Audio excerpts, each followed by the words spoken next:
pour en parler avec moi notre ex-ambassadeur en Iran et aux Émirats arabes unis, K.C. Singh, ainsi qu'Aylon Levy, ancien porte-parole national israélien.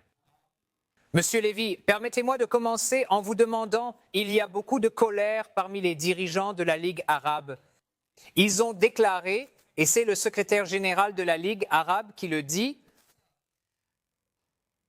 le silence face à l'acte de banditisme d'un État voyou est un crime en soi. Et ça suffit. Vous avez aussi l'émir du Qatar qui a déclaré que la frappe et l'agression israélienne sont flagrantes, traîtres et lâches. Les dirigeants turcs ont déclaré que cette mentalité cupide et assoiffée de sang d'Israël doit cesser. Alors, comment répondez-vous à cette colère ? Et Israël va-t-il continuer à frapper des cibles du Hamas dans d'autres pays du monde arabe ? Le Qatar a acquis une grande influence régionale grâce à sa richesse en gaz. Mais cela ne change rien au fait que le Qatar est un État qui soutient le terrorisme. Le Qatar soutient le Hamas. Le Qatar finance le Hamas et le Qatar héberge les dirigeants du Hamas sur son sol, tout comme le Pakistan a hébergé Ben Laden sur son sol et d'autres dirigeants de groupes terroristes anti-indiens. Comme le Pakistan, le Qatar joue un double jeu et prétend accueillir des pourparlers comme médiateur, alors que le Qatar, en fait, a condamné Israël le 7 octobre et dit au Hamas de garder les otages pour obtenir une rançon qui lui permettra de rester au pouvoir.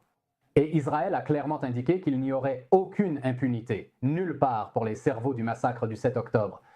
Nous n'autoriserons aucun pays à offrir un refuge sûr aux cerveaux terroristes qui préparent des attaques contre nos civils. J'affirme, comme la doctrine indienne sur les frappes chirurgicales contre les groupes terroristes basés au Pakistan, qu'aucun refuge ne doit exister pour les terroristes où que ce soit. Laissez-moi intervenir, ambassadeur K.C. Singh. Ambassadeur K.C. Singh demande, est-ce que cela complique les tentatives de mettre fin à la guerre, d'arriver à un cessez-le-feu ? Le Qatar est clairement très en colère, tout comme les autres membres de la Ligue arabe.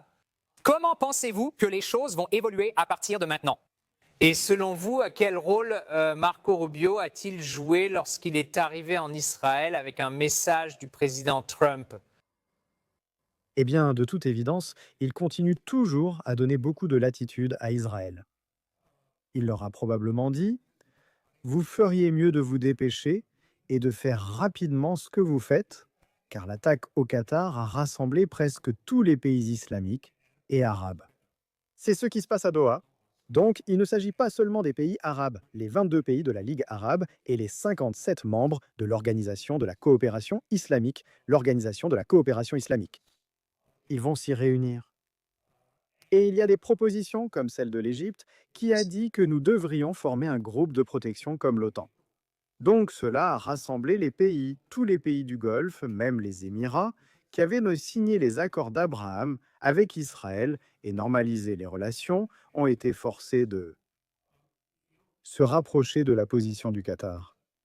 Le président des Émirats arabes unis était venu ici et je suis certain qu'il sera encore présent au sommet aujourd'hui.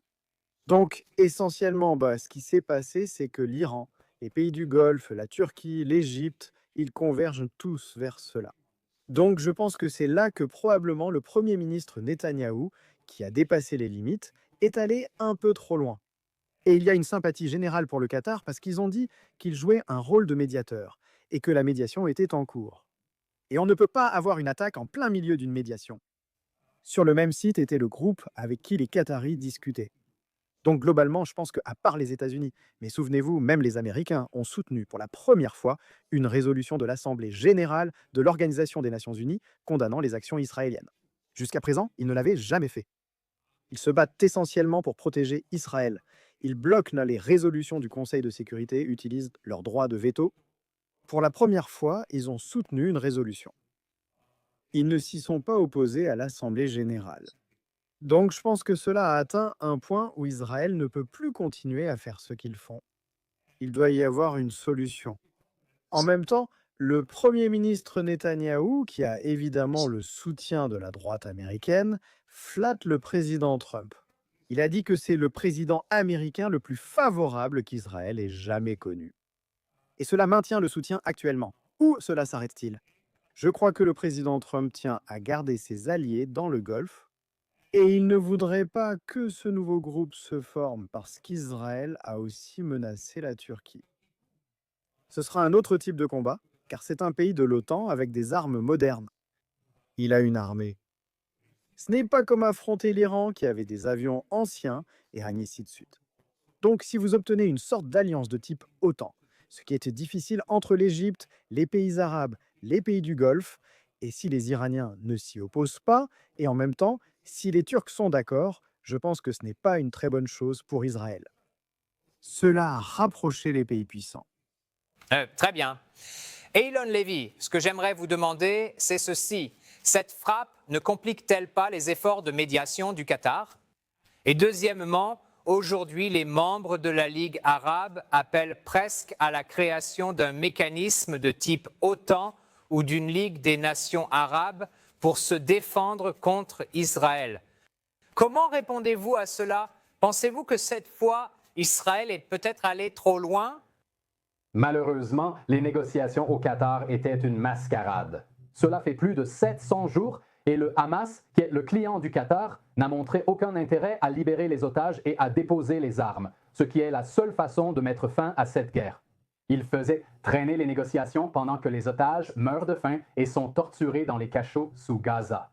Ce qu'Israël espérait, c'est que l'élimination des dirigeants du Hamas au Qatar enlèverait le principal obstacle à un cessez-le-feu. Israël estime qu'un accord avec les ravisseurs pour libérer les otages est possible. Mais les dirigeants politiques au Qatar, qui vivent dans des hôtels de luxe pendant que cette guerre fait rage, empêchent un cessez-le-feu. Ils faisaient traîner les négociations tout en affamant ces otages et en poursuivant cette guerre brutale.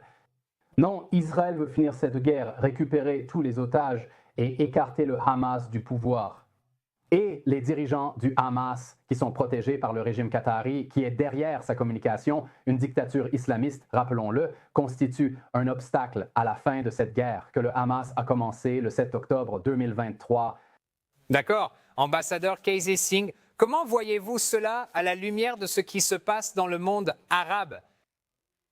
Est-ce une tentative des États-Unis et d'Israël ensemble? Pensez-vous que les deux pays sont sur la même longueur d'onde en ce qui concerne la réalisation de cette attaque contre des sites du Hamas au Qatar? Des responsables israéliens affirment qu'ils pourraient aussi viser d'autres cibles dans le monde arabe. C'est une erreur, ils ne devraient pas dire ça. C'est juste du bluff. S'ils agissent ainsi, ils vont vraiment accélérer la convergence entre les pays islamiques. Même Israël ne peut pas intervenir. Le Pakistan, qui possède l'arme nucléaire, a déclaré sa présence. Israël a quelque chose que les autres pays n'ont pas, des armes nucléaires. Et si le Pakistan en fait partie, et du point de vue de l'Inde, ce n'est pas une bonne évolution parce que cela ouvre de nouvelles portes au Pakistan dans le Golfe, en Asie de l'Ouest, et leur donne un rôle très important. Ainsi, l'Inde se retrouve marginalisée, ce qui n'est pas bon pour nous. Donc Israël, je ne sais pas ce que nous disons aux Israéliens en privé, mais je pense que suffisamment de temps s'est écoulé. Et ce qu'Israël veut, c'est éliminer complètement l'existence majeure des habitants de Gaza et les repousser dehors. Ils le disent depuis le début et avancent en Cisjordanie, en contradiction avec les résolutions de l'Organisation des Nations Unies, et ils coupent la partie nord de la partie sud pour qu'il ne puisse jamais y avoir d'État palestinien. Cela va encore une fois à l'encontre des résolutions de l'Organisation des Nations Unies.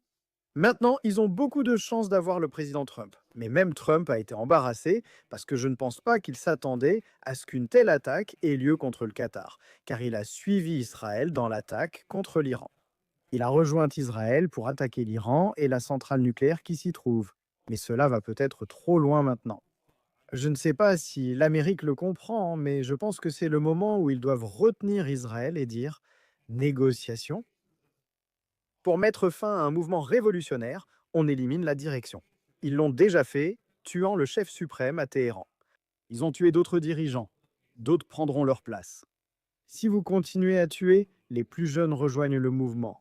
On ne peut pas tuer une idée. On peut tuer des dirigeants, mais on ne peut pas enlever la liberté du peuple, occuper cette région et dire que quelqu'un d'autre devrait les avoir, puis chasser les gens de la Cisjordanie occupée. D'accord. Vous savez, et aussi entrer dans le lieu le plus religieux de Jérusalem, la mosquée Al-Aqsa, etc. Vous ne pouvez pas faire ça. Marco Rubio était là juste avant la guerre. Et quelqu'un a dit aujourd'hui en Amérique, voilà, le pape a aussi commenté à ce sujet concernant Musk, que, vous savez, on ne peut pas avoir ce genre de position que les riches en Amérique prennent. Ce n'est ni conforme à la foi chrétienne, ni très moral à faire. Donc je pense que c'est peut-être la limite que Israël peut atteindre avant qu'il y ait une réaction. Très bien. Dernier propos d'Eilon Levy. Comment résumez-vous la future réaction d'Israël? Israël souhaite la fin de la guerre, avec le Hamas écarté du pouvoir et le retour des otages chez eux. La priorité est une solution négociée, mais si le Hamas refuse de négocier sa reddition et la libération des otages, Israël n'a que l'option militaire. Israël continuera la guerre tant que le Hamas restera au pouvoir à Gaza, sinon le Hamas provoquera un nouveau conflit, piégeant le Moyen-Orient dans un cycle sans fin. Le secrétaire Rubio, en ville aujourd'hui, a déclaré que le peuple de Gaza mérite un avenir meilleur, qui ne commencera qu'après l'éviction du Hamas et la libération des otages. Le Hamas empêche toute la région d'avancer vers un avenir de paix. Plus nous exerçons de pression internationale sur le Hamas et ses soutiens, notamment la dictature islamiste du Qatar, plus vite nous pourrons mettre fin à cette guerre et avancer vers la paix et la réconciliation. Nous n'avons plus de temps, mais merci beaucoup à Eilon Levy et l'ambassadeur Casey Singh de nous avoir rejoints pour partager ces points de vue très importants sur cette actualité en développement au Moyen-Orient.